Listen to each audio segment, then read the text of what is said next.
O que forma o sistema cardiovascular? Ele é formado pelo sangue, pelos vasos sanguíneos e pelo coração. Esses órgãos, né, vão compor esse sistema e trabalhar nesse sistema em conjunto com um órgão que compõe o sistema respiratório, que são, na realidade, os pulmões. O sangue ele é um tecido, né, em forma líquida. Esse líquido ele é chamado de plasma, e dentro do plasma nós podemos encontrar hemácias, leucócitos e plaquetas.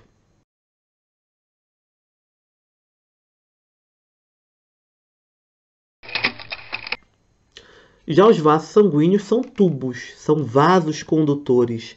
Eles vão levar o sangue para todas as partes do corpo, todas mesmo, tá? Até os lugares, né, menorzinhos, até o tecido mais fino, mais tênue do nosso organismo, nós vamos ter vasos sanguíneos lá levando sangue.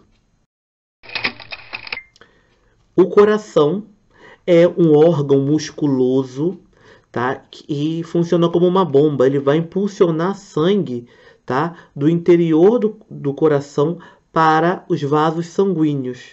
Ele vai bombear esse sangue para os vasos sanguíneos, e os vasos é que vão fazer o trabalho de levar esse sangue para todas as partes do corpo.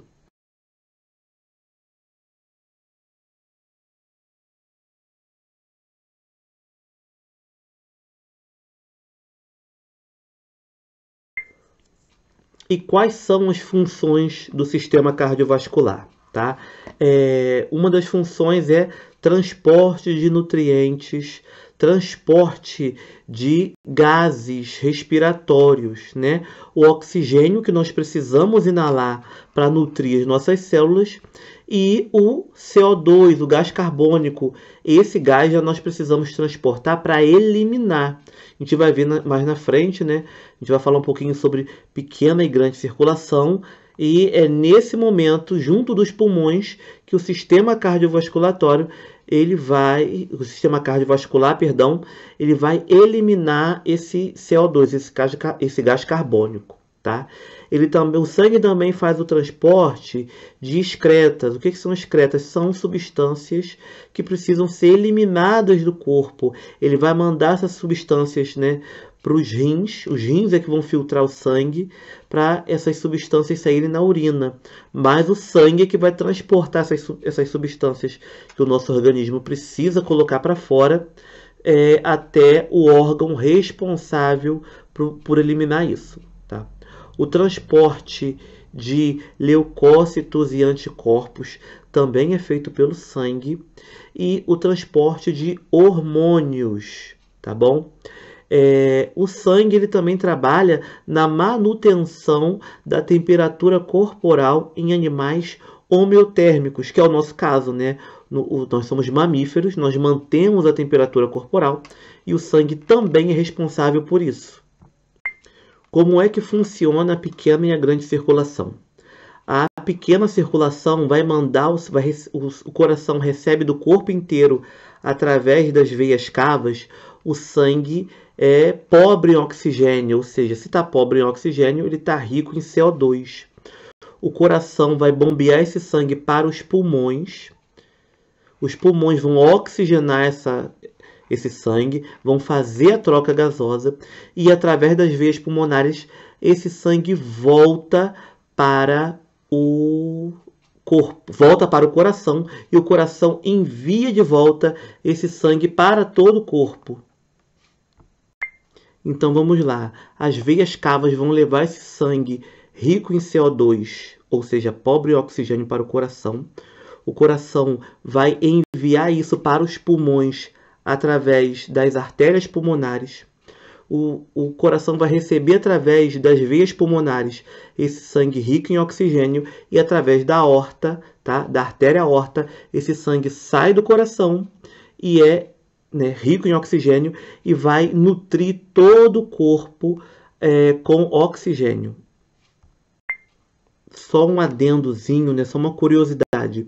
Em algumas criaturas, esse sangue venoso e arterial, ele é misturado, tá? O sangue rico em oxigênio, o sangue rico em CO2 é misturado.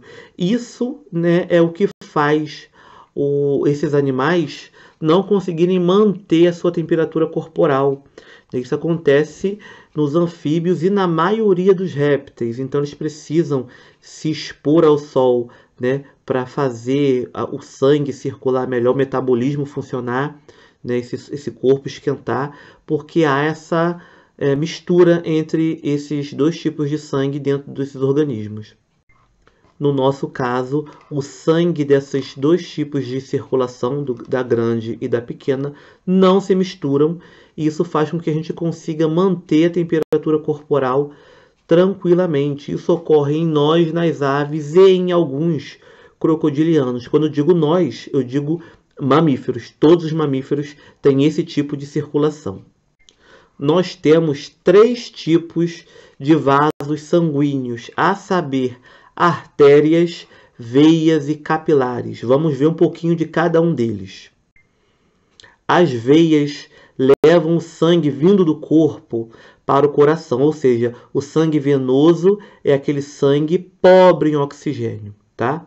As artérias vão levar o sangue do coração para todo o corpo, ou seja, esse sangue está nutrido. O sangue arterial é um sangue rico em oxigênio. Já os capilares vão fazer com que o sangue chegue em todas as partes do corpo, né? Os capilares vão nutrir de sangue e oxigênio os tecidos, né? Para que as células sejam abastecidas de todos os nutrientes necessários. Nessa figura aqui a gente consegue ver as cavidades do coração, os átrios e os ventrículos, tá? A gente consegue também ver as válvulas, que as válvulas elas vão servir para bloquear o sangue, né, em uma direção e permitir esse fluxo sanguíneo na outra. Elas servem para não deixar o sangue voltar para a cavidade que ele estava anteriormente e fazer com que ele siga a circulação de maneira adequada.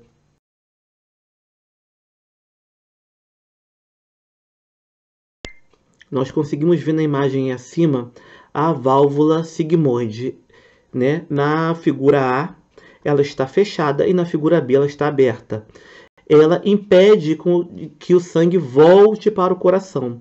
É o que a gente falou anteriormente. Essas válvulas, elas vão fazer elas vão ajudar com que o sangue siga em uma só direção.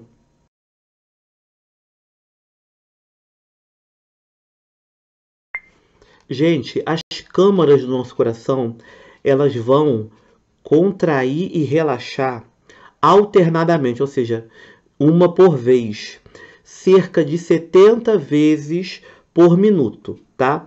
O relaxamento a gente chama de diástole e a contração a gente chama de sístole. É isso que, né, esse relaxamento e essa contração que nós vamos quantificar, que nós vamos poder, né, tornar palpável quando a gente vai verificar um sinal vital, que é a pressão arterial. O que é a pressão arterial? É a pressão do sangue na parede da artéria. E a gente vai conseguir ver isso através desse relaxamento e dessa contração das válvulas cardíacas. Das válvulas não, das cavidades cardíacas. O ciclo cardíaco é a sístole e a diástole completa das 4 câmaras, das 4 cavidades cardíacas, tá? Isso ocorre ocorre a cada 8 décimos de segundo, ou seja, muito rápido essa contração e esse relaxamento aí das câmaras cardíacas. Tá? É isso que nós chamamos de ciclo cardíaco, quando as 4 cavidades se contraem e relaxam. Tá? Uma de cada vez, lembra que é alternado, tá? Mas isso aí é o que nós chamamos de ciclo cardíaco. Nessa imagem aí, a gente consegue ver a sístole e a diástole dos átrios e ventrículos. Tá? Quando um se contrai, o outro tem que relaxar, tem que expandir para receber o líquido, para receber o sangue, tá? E quando esse se contrai, o outro se abre para poder receber esse sangue. Então, a sístole de um é a diástole de outro, a diástole de um é a sístole do outro.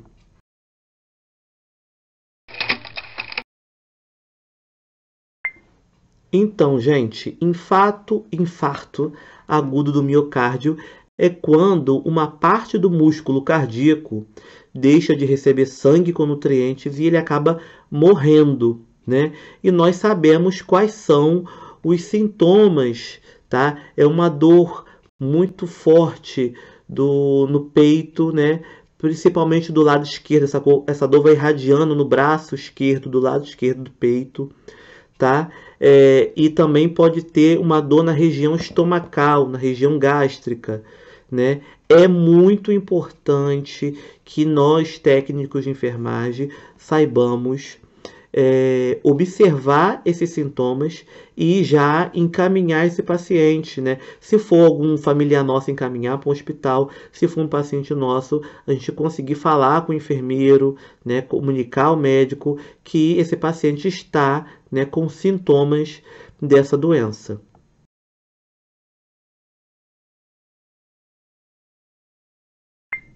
Gente, há também um procedimento chamado cateterismo. No que consiste o cateterismo? É colocado, né, um catéter, tá? É colocado um tubo dentro do vaso sanguíneo e na ponta desse tubo tem um visor. Quando é encontrado a obstrução, é colocado um catéter e na ponta desse catéter tem um balão. Esse balão vai ser inflado, ele vai esmagar, tá, o que estava obstruindo esse vaso sanguíneo e ele vai montar o que a gente chama de stenter. É tipo uma redinha, tá, de aço que vai manter rígido aquele local, ou seja, aquele local não vai mais obstruir e aquilo não vai fechar mais. Aquela artéria não tem como diminuir de tamanho naquele local.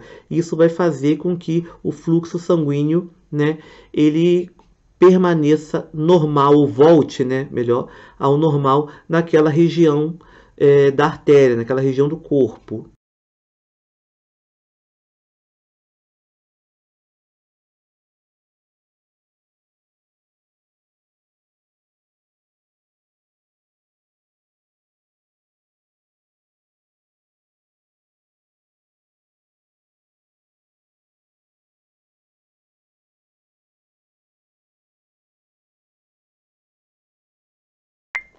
Vamos lá, gente. Quem não pode fazer o cateterismo? Quem não pode? Não pode fazer o cateterismo pessoas com mais de 80 anos, tá? Quem sofre de doenças hemorrágicas, quem fez cirurgias há pelo menos 6 meses e pessoas que sofreram de derrame cerebral nos últimos 2 anos. É contraindicado, tá? Pode simplesmente causar algum problema, tá? Ter alguma intercorrência ao longo do caminho, tanto no procedimento ou pós-procedimento. Hipertensão, tá? É a pressão arterial elevada. O que pode causar a pressão arterial elevada, hipertensão? Vários fatores. Pode ter o fator genético, né? A pessoa já pode ter na família pai, mãe, avô, avó, e isso pode, né, ser indício de que ela pode ter hipertensão. Ela pode se alimentar mal, ter hábitos de vida não saudáveis, fumar, ela pode, como a gente falou, não se alimentar muito bem, pode não beber muita água, pode não fazer atividade física. Isso tudo vai influenciar na pressão arterial, né? Quem tem esse tipo de vida, né, sedentária, que bebe pouca água, que tem uma alimentação não muito saudável, provavelmente vai adquirir ao longo da vida a hipertensão. Como cuidar do nosso sistema cardiovascular? Primeiro, tá? Ter um controle da pressão arterial. Então é bom estar verificando constantemente, né? Por isso que eu falo em sala de aula, gente, principalmente estudante da área de saúde, precisa estar fazendo essa verificação constante na família. Alimentação, atividade física, controle de infecções, beber água, não fumar, isso tudo ajuda a manter a saúde do nosso sistema cardiovascular, tá? Um abraço para vocês.